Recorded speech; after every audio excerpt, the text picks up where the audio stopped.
Basis for grading meat.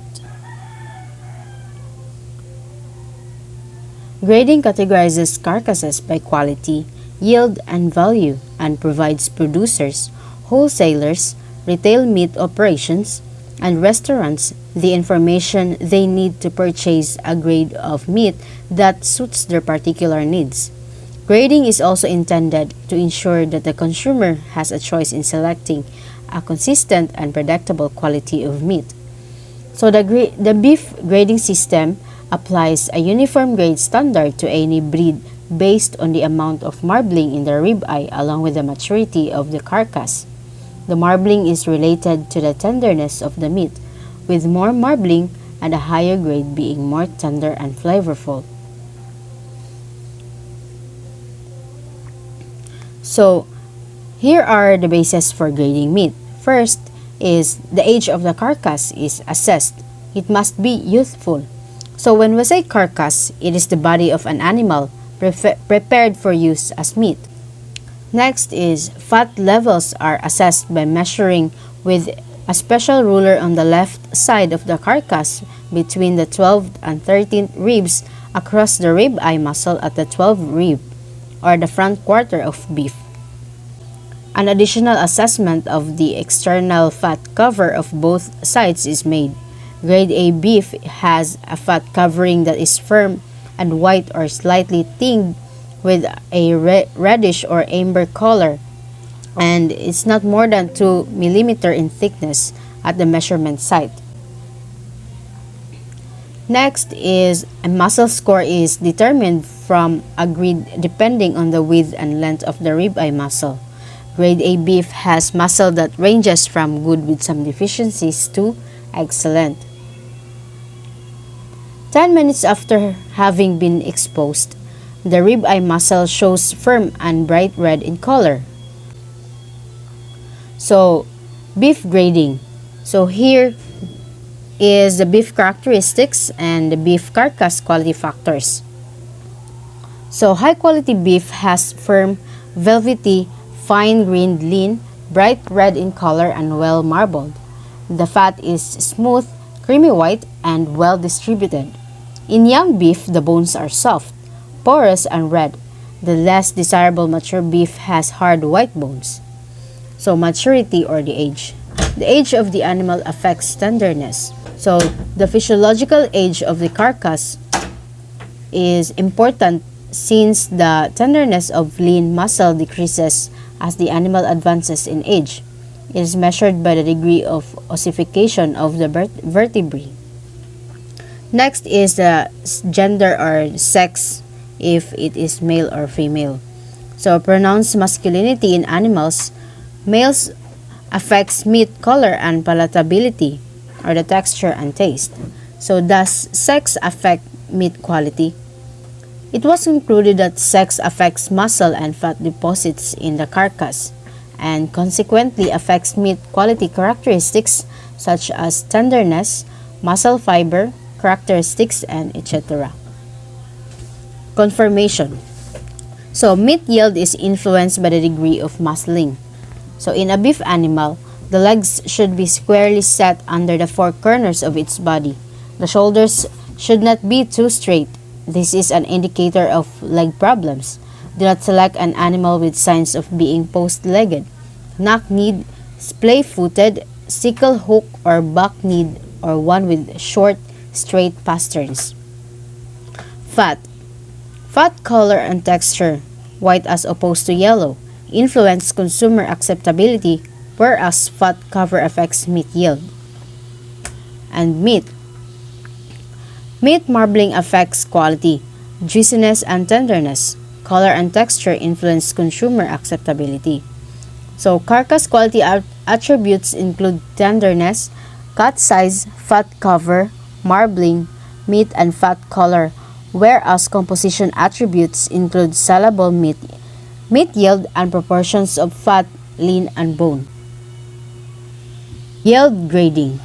Yield grade is an estimate of the percent retail yield of the four primal cuts of beef: chuck, rib, loin, and round. It is also known as cutability. Yield grade identifies the difference in the yield of lean red meat to waist fat. It is determined by measuring exterior fat thickness as well as the length of the width of the rib eye muscle at the 12th rib. Next is the bison grading. So it is based on the beef grading system but takes into account the natural differences of the bison carcass. Bison traditionally live longer than beef and their bones and joints harden or ossify more slowly.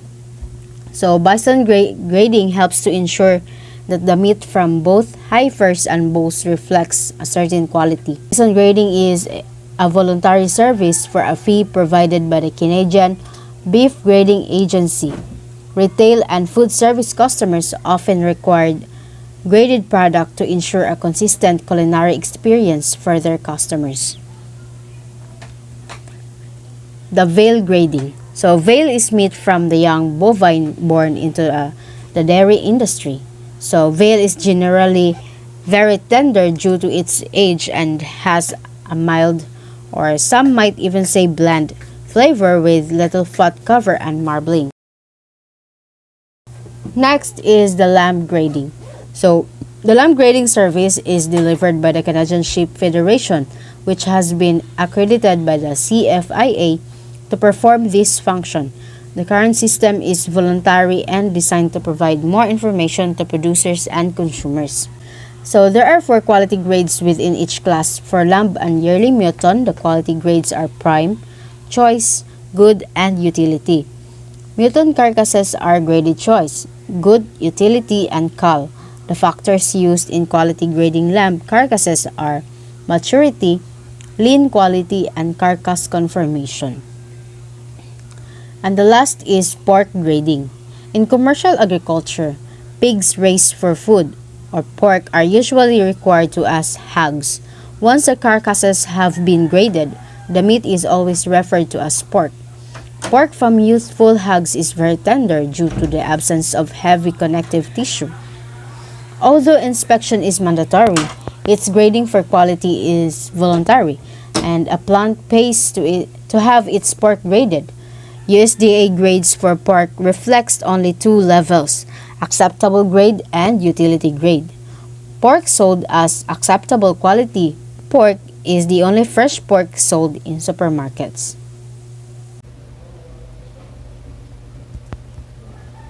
Meat structure, composition, and classification. The term meat refers to the muscle of warm-blooded terrestrial 4-legged animals, the chief ones being the cattle, sheep, and pigs. Meat also includes the glands and organs of these animals. Meat is rich in most of the nutrients required by man. Meat structure. Meat mainly consists of 5 main things. So first we have muscle tissue, connective tissue, fatty tissue, bone, blood vessel, and nerve tissue.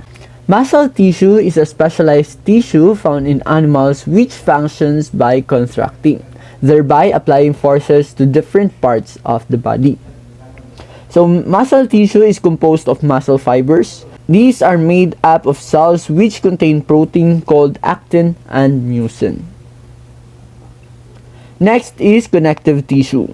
Connective tissue is the substance in the bodies of animals and people which fills in the spaces between organs and connects muscles and bones. Next is fatty tissue. Fatty tissue or adipose tissue is a connective tissue in which fat is stored and which has the cells distended by droplets of fat. Next is bone. Bone is any hard pieces that form the skeleton or frame of a human or animal body. And the last one is the blood vessel and nerve tissue. Blood vessel circulates blood throughout your body. They help deliver oxygen to vital organs and tissues, and also remove waste product. While the nerves tissue is found in the brain, spinal cord, and nerves. It is responsible for coordinating and controlling many body activities. Meat composition. So meat is composed of protein, fat, carbohydrate, water, vitamin, minerals, and pigments. Meat muscles contains 15 to 20% of protein, and the lean meat contains 20 to 22% of protein. Next is fat. Fat content of meat varies from 5 to 40%. Next is carbohydrate, meat, and glucose. Then water. Meat muscle is composed of 70 to 75% of water. Next is vitamin. You can get vitamin A, D, E, and K. Next is minerals. Meat is a good source of phosphorus, iron, and copper. And the last one is pigments. Meat has myoglobin, oxygen transporter in muscles, and hemoglobin. Meat classification. So there are 4 main types of meat.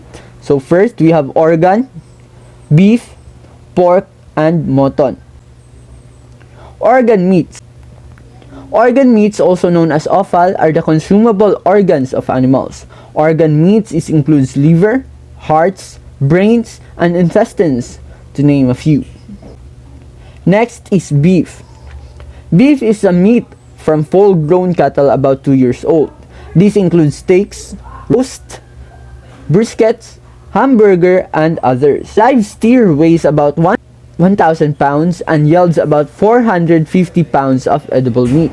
Next one is pork. Pork is the world's most popular type of meat. It is a rich source of high-quality protein as well as various vitamins and minerals.